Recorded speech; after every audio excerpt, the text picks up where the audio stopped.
Hello, this is Patrik from the WatchBox studio here in Dubai at the Dubai Watch Week. I'm here with Patrik Pruniaux, which is a real pleasure to see here again. And some people know the background about the two of us. Welcome. Thank you very much, Patrik. Listen, Patrik, the freak, innovation and water are three words which come to my mind as the past CEO of Ulysse Nardin, and I see that still alive today. What is your take on that? Oh, it's very much alive. I mean, those values that you have been supporting for several years, and also that were part of the brand DNA, are super strong. And I think they're more relevant today than ever. And I think they define a lot of our action. They've been defining our action in the past, but today also very strongly. I mean, the innovation obviously is very strong at Ulysse Nardin. That's the spirit. Mm-hmm. And the water, the marine heritage, the maritime heritage also is very strong, and the freak, mm-hmm. which is such an iconic product. Let's drill a bit deeper on those three topics. The freak. In 1999, the development came to an end. 2000, 2001. The launch, the freak had no crown. Yes. Now, you made a bold move this year. You introduced the freak with a crown. Some people look at it, well, this is really new. I think it was a bold move. What's your take on this? So we've done two things. I mean, first we kept the freak vision, so without the crown, and we make a slight evolution by widening the offer of the freak.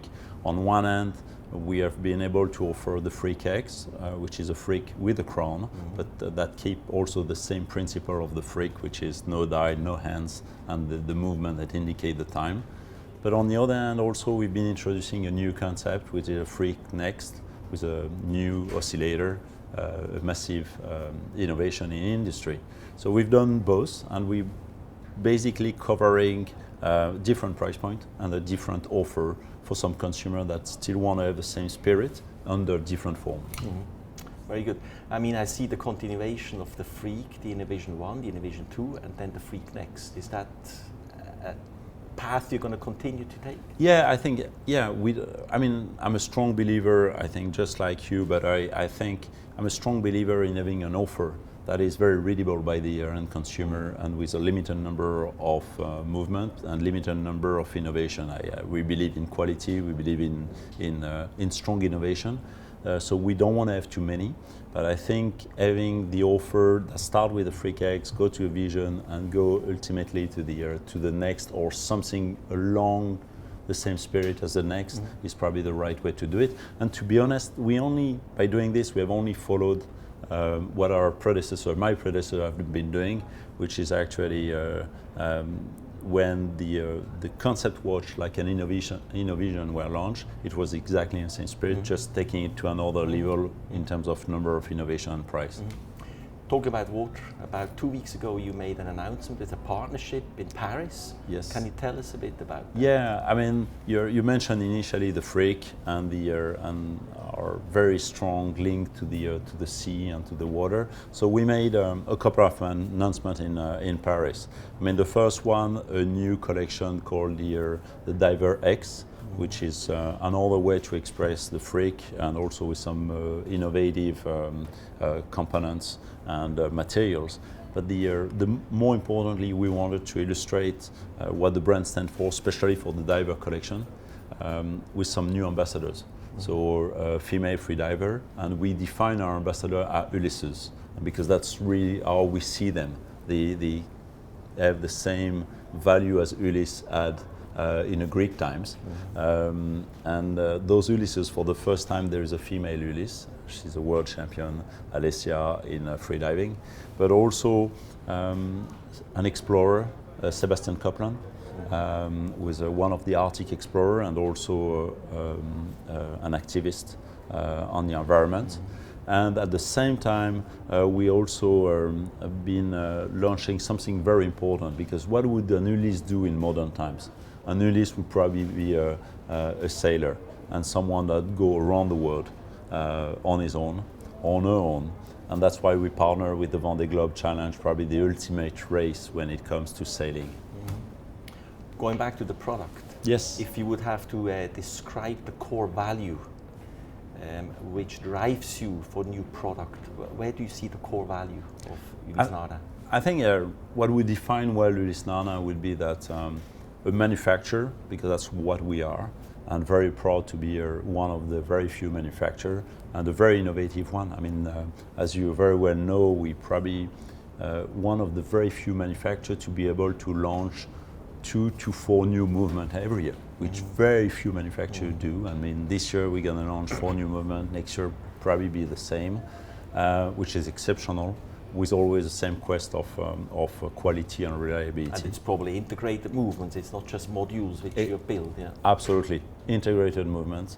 And the Free Kicks is a good example of that. We're able to do that, and also at the same time, what drives us is that sense of disruption and a tone of voice, a certain sense of looking at the world with a kind of freedom. It's expressed through our watches and also through our communication.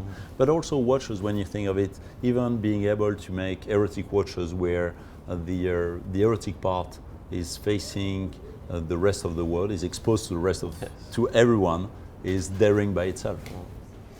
Now, not many people, the viewers, know that you're the CEO of Ulysse Nardin, but also of Girard-Perregaux. That's right. I'm sure there are synergies on all levels. Is there something you can tell us about it? Well, we keep the two companies very separated in the way they're being run. The synergies are probably sometimes they're actually rare, but it's sometimes useful when it comes to major innovations. I mean, we work on some fundamental research that are very hard to do at the level of only one brand, but at the level of 2 brands, we're able to invest some money on innovation that would come in 5 or 10 years, and that are being done between the 2 companies. We are here in Dubai. I know you just opened a new boutique, Ulysse Nardin boutique here in Dubai. You opened one in Shanghai, you reopened the boutique in Geneva. What is your policy or your idea going forward there? I think the idea behind a boutique, first, and I've said it repeatedly, we are a brand, Ulysse Nardin, that has most of all very strong partnership with multi-brand stores, and we're going to continue to operate this way. It is for us paramount that we see our future to multi-brand stores. I believe there is a great potential for multi-brands with the right partners, and that's what we have, especially here in Dubai with the Siddiqui. So we have a couple of mono-brand boutiques. They're there to express one aspect of the brand that could be done through corners also in multi-brand stores. But for us, the new concept is a mix of that disruption I was talking about, but also to refer to our marine heritage and to one of our one animal that actually epitomizes pretty well what the brand stands for, which is a shark.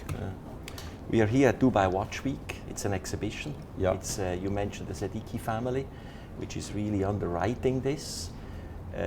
Where do you see the future? How do you like this event, and where do you see the future of exhibitions, particularly in the eyes of an end consumer? Yes, I think you're absolutely right to refer to end consumer.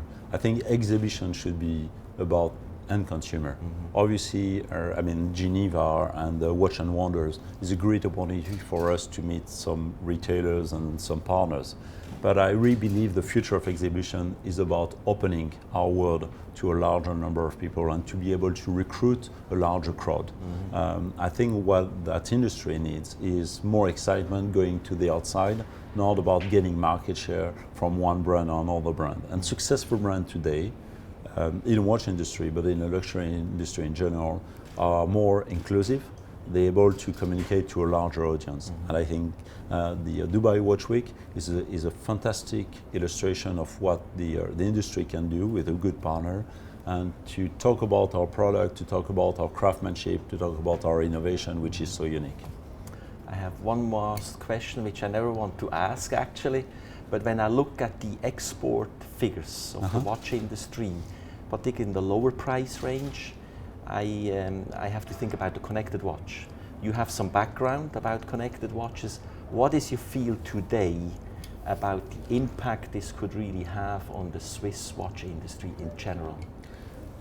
It's true. I mean, there is. It's now it became obvious than the smartwatches, in particular the Apple Watch, has been gaining a large volume. And every year in terms of sales, but also has been probably conquering the real estate, which is the left wrist, on a large number of people. And you see that when you travel around the world. I personally see it positively. I think the established base of consumers that are using a smartwatch, for a large portion of them, were people that were not using watches before. So they probably get used to an object to wear something. And then from that standpoint, I mean, we have to, I think our role, and Ulysse Nardin, because of its innovation part, and because it's both a manufacturer but being very consumer, can do that. I think it's our role to make sure the excitement around the brand and the watch is being shared by those people, and we can also educate those individuals and consumers that have been buying an Apple Watch or a smartwatch in general to upgrade to a different experience. Okay. Thank you very much. Thank you. It's been a pleasure. Thank you. I wish you good luck with GP and particularly with Ulysse Nardin. Thank you very much, Patrik. Thank you. Thank you very much. Thank you.